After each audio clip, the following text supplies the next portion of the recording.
Далечен спомен, тиха улица, два силуета и любов. Ръка в ръка мига преброждаме и пишем книгата «Живот». Небето синьо, път без граници, с невидими крила летим. Вселената пред нас отваря се и смисъл бъдеще редим. Било ли е или измислено, сега е друг, различен век.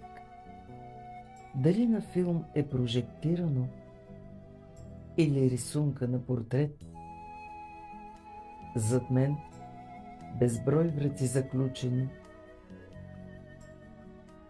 където миналото спи, а може би е вид илюзия, картината на аз и ти. Но знам, дълбоко в сърцето ми запазена е любовта и всяко преживяно трепване белязало е там резка. А времето е вид утопия, защото всичко е сега. Макар и в отшумели спомени, усещам твоята ръка.